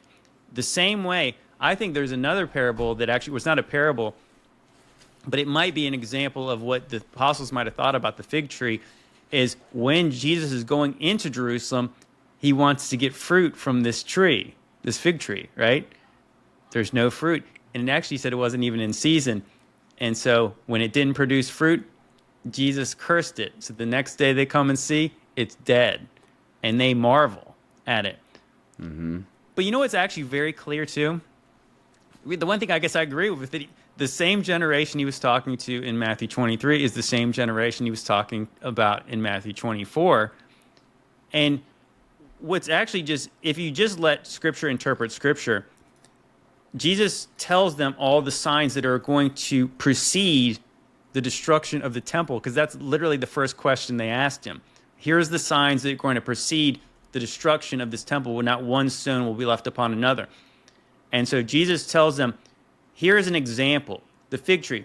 Just as you know when a fig tree will stretch out its leaves and its branches, you'll know that summer is near. So he says, so likewise, when you see these things, know that it's at the door, at the very gate. Things are about to happen. Once you see these things, just like you know when a fig tree, when summer's close. So yes, there's obviously many other stories about fig trees in the Bible, but that's the most clear thing. But what I find interesting about the way he explained that, he didn't give us any clues of how that means now and didn't mean then. That's when I wrote you before when I was reading it. It's like I don't have anything against John. I wasn't trying to knock him for anything. It just it confused me because I saw a lot of the video was very open-ended. Part of it is great that he was, because he like you said, he didn't really put a rebuke out there or a major refute. He was just saying that he's not there yet. And but some of the stuff was left like this one. So like the points were open-ended. I didn't really know what I was supposed to think and what meat I was supposed to take from that. So yeah, it was like very open, and I appreciate his demeanor. Like I said, I like his calm demeanor and the way. But it's kind of like, yeah. So he's saying like that this is correlates with this parable and this, but how does that mean sooner to? How does this mean a future event to us, and not the generation that experienced the destruction of Jerusalem? Because if that. Because I've never heard anybody talk about Matthew 23 and say that's a future reference to something else. Because is he not talking to specific Pharisees, that he's saying that how wicked they are and how they're going to be judged and how they're going to be sent to hell? Yeah, literally. I mean, that's powerful, is the things he's saying to them. And you think this is what got him crucified right here, is him saying all these things to these specific men who literally brought about judgment upon themselves by killing God's son. And yeah, because he was obviously not mincing words with them, and he was telling them that all this was going to come upon their generation. I mean, again, it's like it really makes, I don't know, it just kind of make a mockery of the text when you say that he wasn't talking to them. Yeah, there's no Pharisees in Jerusalem. Is there any Pharisees and Sadducees in Jerusalem right now? That would have been a completely different.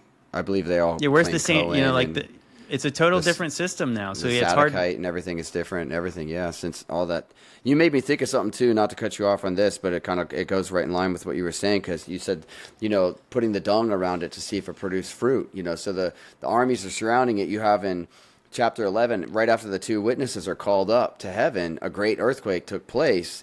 And it says that just then a major earthquake took place, and a tenth of the city collapsed. 7,000 people were killed in the earthquake, and the rest were terrified and gave glory to Abba in heaven. So it's like, gave glory to God in heaven. So it's like you do have that kind of that group there. The remnants. There is most of them that rebuked Abba. They didn't give in, and they still like shook their fist, and they were angry, and kind of got more angry because of what was happening to them. But in this instance right here in chapter 11, they gave glory to him after that earthquake and everything. It scared them bad enough. So there was some of that pressure around them that kind of cultivated and brought forth a different fruit from them. Yeah, I believe that that's kind of the trials with fire, that it does make you choose God or not. Yeah, that's how God can refine his people through trials of fire, through tribulation. I think that's kind of the purpose of it, is Absolutely. to judge the wicked, but also make his remnant cling to him. And that's basically what's kind of in those letters to the seven churches. Let's continue. I think we got about 5 minutes left in this video. Yeah. What will be the sign of thy coming, which is, as we said before, a different question. So let's check that out. Matthew 24:36 starts a whole new statement about when Jesus is coming back and what are the signs. And so we're going to examine that a little bit. And I think the reason a lot of people really get thrown off by this and don't know how to take it is because it starts out with the word but. But I'm going to explain to you why, and I'm going to show you guys some things that I think will blow your mind. So let's check this out. So the word but is day, and you can look at that. You see here on my chart here, this is what it means. And I looked at the Thayer's Greek lexicon, and this is what the definitions are. Now, I will say that this word can be used to add to as a conjunction in the middle of a sentence. But the way this one is used, it's used at the beginning of a sentence. And that word but like that is almost never used. In fact, nowhere else in any Greek history is used at the beginning of a sentence unless it is denoting that this is a new thing, starting a new subject, or in contrast to something else that was talked about before that. But here's what the Thayer's Greek lexicon had to say. It says, universally by way of opposition and distinction, it is added to statements opposed to a preceding statement. It opposes persons to persons or things previously mentioned or thought of, either the strong emphasis and often or with a slight discrimination. One of the other uses of this word is it serves as a mark of transition to something new, which I believe is exactly what it's used for. In Dickinson's college commentaries, it says the chief use of the adversative particle is to show that a clause stands in some contrast to what has preceded. In the Cambridge Grammar Greek, it says basic function, a shift to new, distinctive text segment, often with the change of topic. And it says in moving to a new topic, a new argument, a new topic for discussion, or another aspect of a certain larger topic. In narrative, in moving to a new step in the story, shifting to a different character. Here is the ancient Greek in the Sinai Bible. And we see that Matthew 24:35 right over here ends. And you can see that somebody has inserted something with this arrow, inserted that in there. The King James Version did not insert that. That was added later. And then you see on the next page, Matthew 24:36, starting a whole new page and also a whole new sentence or paragraph. And we know that because on the other page, it didn't go all the way to the very end and continue. It stopped at a certain point. The day was added to the beginning of the sentence, showing that it's moving on to another topic. So obviously this isn't definitive in how we can look at it, but there is another way that seems like it might actually be even more definitive, just so we didn't get confused in case we missed what I pointed out. But in verse 35, Jesus says, heaven and earth will pass away. And we know that that hasn't happened yet. At least I can tell that we're still here. Heaven and earth are still here. And this isn't what the Bible prophesied as the new heaven and the new earth. And so if we use that word at the beginning of 37, the but there, it could be talking about the verse before it. And if it is, we know that that has to be a futuristic timeline. So that's what I believe about it. There's a lot more that we could have actually covered. There's so many different points and so many different things in eschatology that need to be factored into this simplified timeline that I put at the beginning of the video, because in between each one of those events, you have other chapters in Revelation that you can sandwich in all the way down there to the very end. And so obviously we're not going to be able to cover all that in one video, but I do plan on doing more series on this to shed light. Okay, I think we got enough there, but that was a long That's pretty way. much the end. It was yeah. a long way to explain what the word "but" meant. It was Yeah, kind of sounded like it meant what it means in English. Yeah, I think it does. It even said at the end or in the middle of everything that he was defining that it could still mean a continuation of it there. I don't really think that personally. It's the same thing he goes into with, like, heaven and earth should pass away. He was referencing at one point Revelation 6:14, where heaven rolled up like a scroll.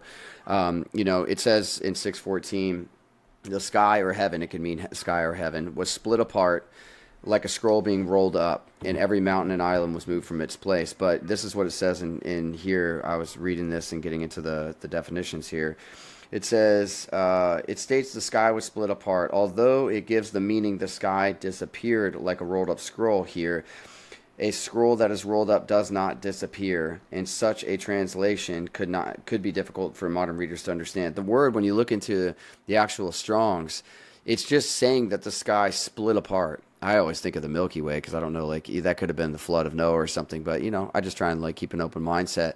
But you see it in Isaiah 34:4, the very same thing, with this, where it's not saying that the sky, it's just like we just talked about this before we did this recording, where we talked about the stars falling to the earth. But then after that, you have Revelation 12, where it says that Satan, as the dragon, his tail swept a third of the stars down to the earth. I believe that was him obviously getting kicked out of heaven, and his angels were with him. But we see that you have to take the entire meat of everything and realize, does it say something else? Because in the canon and in Enoch, the first book of Enoch, both of those say that the luminaries will be in place until the time of judgment. And we have to think about this. If Satan was to be put away for 1,000 years and then loosed for a little season and deceive the nations again, then obviously, I mean, maybe like the movie Kong, where he throws the spear or the tree up there and it busts open like a Hollywood kind of Right. sky or something. You know, maybe we're in a Truman Show type thing like that. I find that very hard to believe, because the canon and Enoch literally tell us that you will not see the luminaries gone completely until there's no need for them. And because time and everything would be different, we'd be in his eternal light. There would be no more night. But it says that doesn't happen until the day of judgment. And we know that the Great Tribulation was not the day of judgment. It was Right. a form of... It was a judgment, but not the day of judgment. Not the judgment sitting on the seat going before him like we're seeing. So, and plus, if you see the stars fall in the earlier chapters, and then in Revelation 12, you see this kind of like synopsis of everything. But Satan, as the dragon, drags a third of the stars. Well, how could all the stars fall? And then we see again that, a third of the stars. So, I mean, did only some of the stars fall? And then, because there's way more meat to chew on when it comes to that, But also the heaven rolled up like a scroll. When you really read the Greek, it's literally telling you that the sky split apart. It was torn open. So, and part of it you could see, like if it was, it would, like a rolling of it. So I think there's ways to look at things literally in a literal sense, but in still having multiple thoughts when you come to that literal sense. Right. The prophetic language is all through the Old Testament, and those events most certainly took place. Like I said, when you read the Bible in chronological order, not necessarily in how it's written in the canon you've got, you'll know that some of those judgments took place on Jerusalem and Judah, and they were described in the same way the book of Revelation is described. So understanding with a little bit of humility that we don't know exactly what the writer or the prophet was exactly what he meant by it, because it's kind of like even Paul talks about how that we know in part, we prophesy in part. We like the prophets didn't quite understand all the things they were saying, exactly how it was going to play out on earth, even though they're the ones who are getting the word from God, because they're prophesying in part because they don't know. Only God knows exactly how it's going to go. And so the thing about it is, the way I read this is when he says, so he tells them, verily I say unto you. See, in some of the other translations, he says, truly I say to you. So like he's saying all these things, and he's saying, truly or verily I say unto you, this generation shall not pass till all these things have been fulfilled. And then he tells them, heaven and earth shall pass away, but my word shall not pass away. So the way I take that is that you can trust what I'm saying is true, right? Everything could be gone, but my words will remain because I am the word. Everything was spoken through me. Everything was created through me. So my words are eternal. Everything else you see will be gone, but my words will remain. Yep. I don't believe he's saying that heaven and earth are going to pass away in Matthew 24. I think he's just making a statement about how true the thing he just said was. And then when he goes down to the next verses, but that day and hour knoweth no man, no, not even the angels of heaven, but my Father only. And then he starts to explain like the days of Noah, just like that day when the flood came, people were not prepared for it. So when people say like that, I'm not sure like what, like that nobody really knows, is what he's really saying is like, this is going to happen in this generation, but the day that it's going to happen, nobody knows. Yep. And I do believe that the reason he says that is because, like many stories in the Bible, that a lot of it is determined by the hearts of men. God decides when judgment's coming, right? It's not any way, like he's not going to tell you exact date. It's like because men may wax cold, their hearts might wax cold. Maybe there's possibility of revival. Even think about like almost the idea of when the earth was judged by a flood in Noah's day, they're waiting for like Methuselah to die. Like Methuselah dies and then the flood happens. That's not a coincidence that God did not make that righteous man go through this horrible judgment at the very end of his life. He dies and then this stuff happens. So yeah, so there's God's concept of time, and that's what Peter's talking about, is that he's not slow. He's patient. He's waiting for people to repent. And then the last probably person to repent before the end, he's like, okay, so now these things can take place. I think that's why the time was uncertain, is because God he's juggling a lot of things, and it's his time to decide when is when. But yeah, I mean that's pretty much the way I view it, and kind of like what you were saying about how some people would say, oh, well, if we're past the millennial reign, well, there'd be no mountains, there's no sea, this is a new heaven and new earth, there'd be no stars in the sky. It doesn't say that. And also, what he almost was making an argument about heaven and earth passing away in Matthew 24, that is literally what like the full preterists try to say. That the 1,000 years and everything is wrapped up at one single time. But that, again, that's why I feel like the little season reading and interpretation is the most faithful, because you have this time that tribulation comes, and then there's this period afterwards, and then there's things that happen after that. And so full preterists try to say, oh, everything's already taken place. It all took place in the first century. You're like, but how does 1,000 years take place in 7 years or 3.5 years or how long? Yep. So we don't believe that. We don't believe heaven and earth passed away yet. And we believe that during the millennial reign, Jesus is given a rod of iron to rule over the nations. So it's not a new heaven and new earth during the 1,000 years. We're saying we're after the 1,000 years, but we're in that shorter period of time that precedes the great judgment, death being thrown into the lake of fire, and all those things taking place later, and then a new heaven and new earth. We don't believe we're there. Yeah, because Revelation 20, I mean, how is he going to deceive the nations if all these things were just completely evident and there was no way to fool the nations? They'd just be able to look up and be like, well, there's no stars. You know, there's this and that's gone and this is gone. So obviously it took place and there's no way to fool anybody. You know, he literally is telling you about that time, but don't forget that Revelation is the apocalypse of Messiah. You know, it's literally him giving a prophecy to John to tell what is coming for the end. And he's telling, part of that was Revelation 20, which was after the millennial kingdom. And you have the Revelation 20, which says that Satan would be loosed and be able to, you know, deceive the nations once more. So how is that possible? We know that it's scriptural that these things would still have to be in place in order for one more little time to happen before Satan is finally cast into the lake.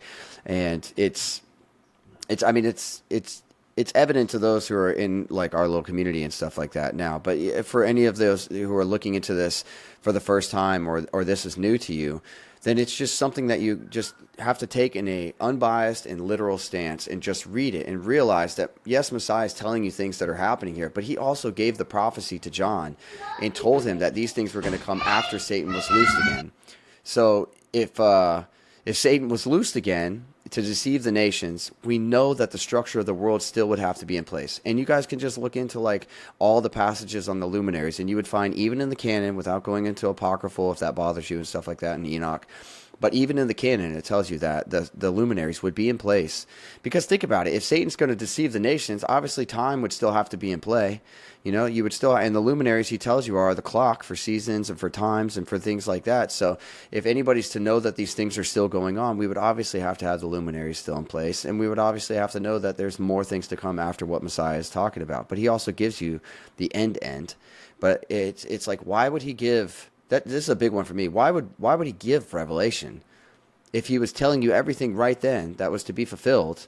And it was going to happen that way. Why would there be any need for more dialogue and more prophecy coming in Revelation to tell you about like an end after the end? I don't think it would make a whole lot of sense. Well, you know, it makes sense in this context too, is that the Matthew 24 is specifically to people in Jerusalem and Judea. Yep. So he's prophet. You know, it's kind of like in the same way that Daniel is told to shut up the book until the times of the end. Jesus is quoting from Daniel, and he's talking to the people that Daniel would have been talking about, right? And so his audience is this people in this land. So then you go into the letters to the 7 churches that are Gentile churches, Christian churches that are in Asia, right? So now you're broadening the scope of this story. So it's not even so specific to Jerusalem, because these people don't really care about Jerusalem because they don't live there. Yep. So now it's talking about the rest of the world from the rest of the earth's perspective. And then by contrast, in the book of Revelation, chapter 22, it tells John to not seal up this prophecy because the time is at hand. So you see the difference is like big difference. This audience is different than the audience of Matthew 24. But all these events are all linked together in some kind of way. But But yeah, like we said in Matthew, Revelation 17 and 18 is specific, kind of talking about this great city, which was the woman, which was the place the Lord was crucified.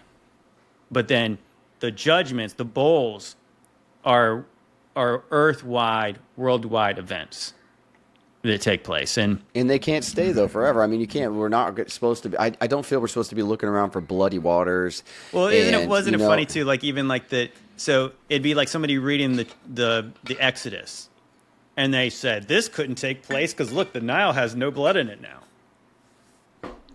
So the Nile eventually it was not bloody anymore. Yeah, right. So all the plagues that were there. Yeah, that's a good point too. Yeah, so plagues. There was plagues that happened in places, and eventually the place was not completely ruined. And yeah, that's what we're saying is that during the 1,000 years, it's not a new heaven and new earth, and it's not a new heaven and new earth during the little season. So so that's why we would say that yeah, we agree that things are not all done yet. But maybe we're just wrong about the timeline. So we're still confused about where we could be on this timeline. So again, I do want to say that no animosity towards John. Like I said, I actually kind of appreciated his demeanor and the way he carried himself. So yeah, that was good. So I think that maybe potentially we can have a dialogue in the future. Yeah, he was. Yeah, that'd be great. I mean, he seems, from like I said, from what I've seen over the years, I've watched them for I think a better part of a decade. So he seems like a great guy. I really do appreciate his maturity and how he did it. Of course, we disagreed with some things, but the fact that he took a pretty upstanding approach to it. He wasn't viciously doing anything like we see a lot this 100%. time. This modern kind of social media world provokes a lot of ill behavior. Trying to dunk on everybody all the time, right? Yeah, and if he doesn't agree and he's not there and stuff like that, I appreciated him saying that, I'm just not there yet, and and leaving it open for people to kind of help him,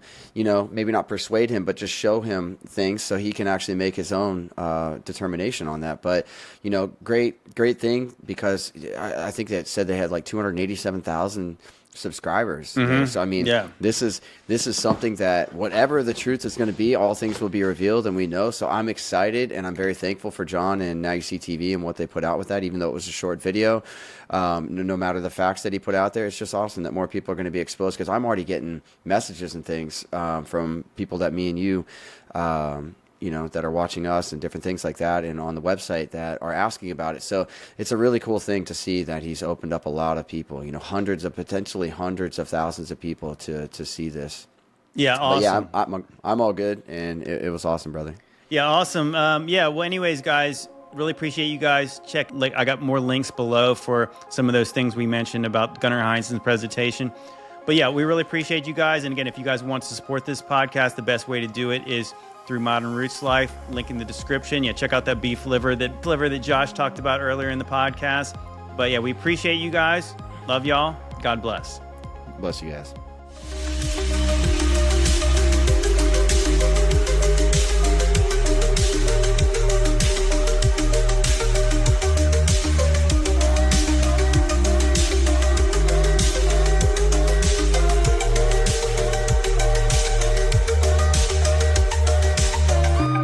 Everyone left me. Everyone deserted me. Jesus was always there. When everyone hated me and walked away, Jesus never walked away.